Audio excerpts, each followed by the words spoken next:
Anyway, for those who don't know me, my name is Tanner Gibb. I've been with this great company for 12 plus years. I love what I do.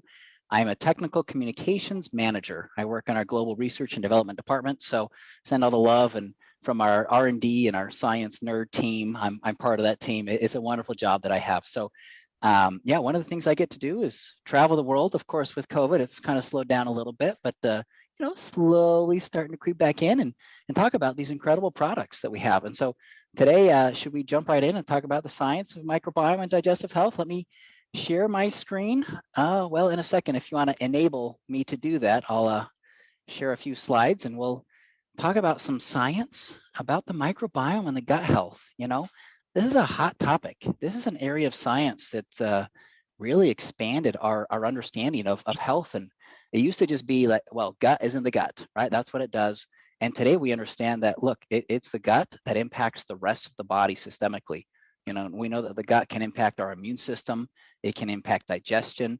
It's our second brain, right? So the way to a man or a woman's brain is through the gut, right? You got to impact the gut. And so it's impacting the whole body systemically. And let me share that really quick here. Perfect, there it is. Pull this guy up. Okay, can we see that? We got a thumbs up there? We're good? Okay, perfect. So we're talking microbiome. Isn't this a fun topic? I love it. So get your pens and papers out. What is the gut microbiome? So it is composed of all the microbes that live inside of our gut, over 38 trillion bacteria. I used to joke with my wife when she was pregnant that, oh, you're not just eating for two, right? You're eating for trillions, and all of us are eating for trillions on a regular basis. In fact, we have more bacteria than actual human cells and more genetic material inside of the bacteria than actual genetic material inside of our human cells that make up our DNA, our genetic code. So a healthy microbiome equals good digestive health, but so much more, okay? I already mentioned a few of those things systemically, right? I mean, immunity, a large portion of our immune system is actually based in our digestive tract and in our gut health overall. From skin health to brain health to immune health to so many other things systemically. A good microbiome is really the key to unlocking good health in the body. So let's talk about this a little bit more. Friendly and unfriendly bacteria form a balance in the body. It's true. They form a balance. And I actually really love this analogy that it's kind of like, if you're microbes, you want them to be diverse, you want them to be plump, you want them to be healthy because they're secreting compounds that keep our bodies healthy, just like a clean cut lawn, right? You have this beautiful grass that is flourishing, that's good, and there's really not a lot of room for weeds to grow. Or if you do have a few weeds here and there, you can help to pluck them to keep that healthy, dynamic area going. However, what happens is this balance can be disrupted, right? Stress, traveling, antibiotics, poor diet. I mean, just think about the stress in your own life, what that does to your body, to your immunity. Well, it also is impacting your gut health too. It's actually increasing some of the negative, harmful microbes that we have. Traveling, antibiotics, right? These things, they literally are destroying good and bad bacteria, right? They're creating havoc on our microbes. And then poor diet as well. A lot of us suffer from this, and it's causing a lot of these weeds to really grow inside of this healthy grass that we really want in the ideal world. And thinking about these microbes as well, I mean, they're competing for survival, so there's only so much space for them to be. When it comes to digestive discomfort, it's actually very common and more common than a lot of us realize, especially in women. This is a survey in a study that was done with over 1,000 individuals, where there was over 68% of the individuals who reported at least one or more of these symptoms in the last year. And these are people who actually admit to these symptoms. It very well could be higher, right? Where sometimes maybe we lie or we're shy about some of the digestive complaints that we experience. But nonetheless, bloating, gas, diarrhea, cramps, pain, constipation, stool frequency changes, all the above or one of the above can be things that we experience on a regular basis for some of us, or maybe on an irregular basis. But the key here is that these can be indicators of a disrupted microbiome. So all of these things, all of these symptoms that are happening, right, could be these signs that, you know what, maybe our microbiome is out of whack. And so when we think about the microbiome and what we can do, well, we have different solutions, right? We have prebiotics, we have probiotics, and we have postbiotics. These are kind of the three key main players in this area. We have exercise, we have healthy diets, and of course, I recommend, look, everyone should be exercising. It's good for your health, it's good for your microbiome, it's good for that diversity, and a healthy diet too. We need to be feeding our bodies good stuff and good nutrients, right? Um, the problem is that probiotics, they tend to be the most popular category in this area. People think of, oh, I got digestive issues, I got to go to the store and get my probiotics, right? And you get it from different foods.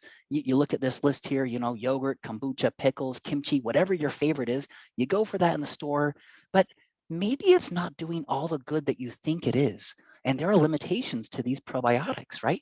You got to think about the acid environment. So the pH level, if it's too acidic, it's going to kill off the bacteria. The presence of other bacteria, do you know what? These are not friendly critters. They are literally competing for survival, and that can impact the viability. The level of oxygen, if it's not processed well and stored well, by the time it actually gets to your hands as a consumer, you got to think about the level of that probiotic that it degrades over time. Is it still an effective dose? It may be, it may not. And then the ability to colonize in the gut. So for a probiotic to be effective as a live organism, at least for most of them, their ability to colonize means that they need to actually bypass this highly acidic environment of the stomach where we have gastric acid and other things that they're designed to actually keep bacteria out. And so it needs to be strong enough and viable enough to be able to have that effect. And so don't get me wrong, probiotics have their time, they have their place, but maybe there's a better way, or maybe there's a different way to be able to better support these healthy microbes and in a more personalized way too. The limitation of probiotics is that these are single live organisms. And so you're getting potentially the benefit if it's at an effective dose and if it can survive the passage of the stomach to actually colonize, but it's one single dose. The interesting thing about different solutions that we'll talk about is that they're actually more personalized because we each have a different signature of microbes that live within us. So today we're going to talk and just touch on at a high level. This is not going to be a super in-depth science presentation, but just at a high level, thinking about these solutions, we've focused on prebiotics and postbiotics. Now, prebiotics, these are nutrients that help the microbiome thrive. So these are undigestible nutrients that go to the gut and say, hey, do you know what, gut microbes, you take some of these nutrients and it helps them to grow and to thrive right in that system. Probiotics, a lot of us know about it with their limitations, and then postbiotics, okay? These are beneficial substances that are actually produced by the bacteria. So these are compounds that naturally exist, even when the probiotic has been heat treated or heat killed, so they can still offer a unique benefit. So let's first talk about fiber and prebiotics in general. 95% of Americans do not consume the recommended amounts of fiber. You can see that the average intake is much lower than the recommended intake for women and men, respectively. We're actually very, very short. And you look at the food sources from different fruits and vegetables and whole grains and legumes, right? I mean, how many of you are eating enough beans on a regular basis, or bananas, or apples, or onions, or bamboo? Who's eating those bamboo sticks on a regular basis, right? I mean, from diet alone, the concentration of prebiotic fiber specifically is actually very low. And so supplementation to boost not only just total fiber intake, but special prebiotic fibers, because not all fiber is prebiotic, right? Prebiotic, the definition is a specialized nutrient that is undigestible, that shifts the microflora and is proven to have a benefit on the host. So let's talk about some of the key ingredients that support these areas and why we really need to fill that gap. So XOS is called xylo-oligosaccharide. We'll call it XOS for short because that's a lot easier to pronounce. This is a prebiotic, but it's a super prebiotic. BPL1, this is Bifidobacterium lactis BPL1. This is a postbiotic. In other words, it's a heat-treated compound that has an ingredient shown to have really nice benefits. Healthy energy is caffeine and antioxidant protection pomegranate. So let's jump right in. XOS, this is called xylo-oligosaccharide. Now, this is no ordinary prebiotic because this is very effective even at low doses. So even at about 1 gram to 2 grams, within that range, there are several clinical studies showing that it's very effective at shifting the microflora and improving aspects of digestive health, talking about things like bowel movement and it related to digestive health overall. And in what's interesting to me is that when I compare these studies to other sources of like fructooligosaccharide, inulin, there's all these different kinds. Well, they're effective usually at about 5 to 10 grams or sometimes even more. And the problem with some of these other fibers is that, well, yes, they're providing the benefit of fiber, but you need a higher dose that can cause some of the digestive complaints, the gas, the bloating that people are trying to eliminate in the first place. And so that's what I love about XOS being a very unique super prebiotic fiber. So this is selectively promoting beneficial bacteria in the gut. This to me is an important point because you can have undigestible nutrients that promote microflora, but sometimes these nutrients can promote the good with the bad. What XOS is very good at is selectively promoting the good stuff. And in doing so, actually reducing some of the bad types of bacteria in the body, supported by many clinical studies. And we don't have time to go through all of them today, but for the science nerds that want to geek out at some other time, absolutely. Well tolerated. This is important because it's safe, it's well tolerated, so you're not getting the digestive upset, but you're getting the digestive benefit from the fiber. And so this is all about fueling the body, and it's got great stability. So this is just one of the studies showing that, yes, it can shift the microflora. It's increasing the good in the Bacteroides, decreasing the bad in the Firmicutes, and it was safe and super well tolerated. BPL1, let's switch gears and talk about this. This is a postbiotic. Postbiotic is kind of a new term. Maybe a lot of you have heard about this before, but these are the substances that are produced by bacteria that can still have a beneficial effect, even if it's no longer alive. And the main advantage here is stability, because when you think about probiotics in general as a category, right, they're either refrigerated when you purchase it, or after you open it, it needs to be refrigerated as kind of a best practice because they can degrade over time. You don't have that same issue with a postbiotic. And so there are very specific, unique types of probiotics like this one, BPL1, that can act as a probiotic, or it can act as a postbiotic where the specific compound can provide unique benefits. And when you look at the studies, the benefits are mostly related to lipid metabolism. So there's a metabolic-like benefit of this BPL1 when you read and research the studies here. So this is naturally occurring. It's originally isolated from healthy humans. In fact, it was originally found from healthy breastfed infants, and it's backed by really, really good scientific background where if we had hours and hours, we would talk about all of those studies and geek you out on those kinds of things. Really quick, just to finish up, we have caffeine. It's very commonly consumed. It works on the nervous system. It's well known to support alertness, focus, and performance. It's a healthy energy source. And some people ask, well, why is caffeine in this formula, right? And the answer is that, well, look, some of the gut health and digestive health benefits simply take time. Right? It takes time to heal the gut and improve the microflora and see some of these changes and improvements in digestive health overall. And so one of the key things that we see with compliance is that, look, people want to feel a difference.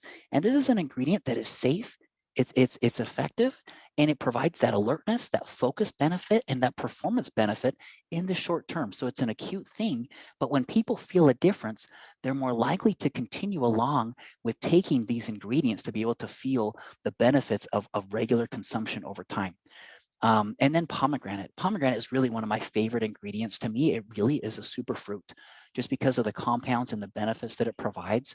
What I really love about this is that we have a high quality whole fruit. So we take the whole fruit, it goes through a hot water extraction to be able to concentrate these active compound antioxidants that are found within pomegranate. And what these do is some of them are absorbed in the body and act as an antioxidant. Some of them are actually not absorbed and they're undigested, but they have prebiotic activity and that they can actually support the growth of healthy bacteria. So they're actually very complementary as well to the microbiome in the antioxidant and other benefits that it can provide inside of the body. So just summarizing, putting this all together in a very quick training here. I mean, supporting healthy microbiome and intestinal health. We talk about these intestinal cells. We have one layer of cells that protects the inside layer of our body from everything else. And so supporting the microbiome is also connected to these intestinal cells. That's why they call it a gastrointestinal barrier function. It supports a healthy balance of good and bad, right? These ingredients, especially the XOS, it's increasing the good and it's decreasing the bad because there's not enough space for the bad when you're increasing the good stuff to colonize inside of the body, right? And the result is it's supporting healthy digestion, healthy energy, supporting your antioxidant network. That network term is very important to me because we have all different kinds of antioxidants, and they're not these isolated compounds.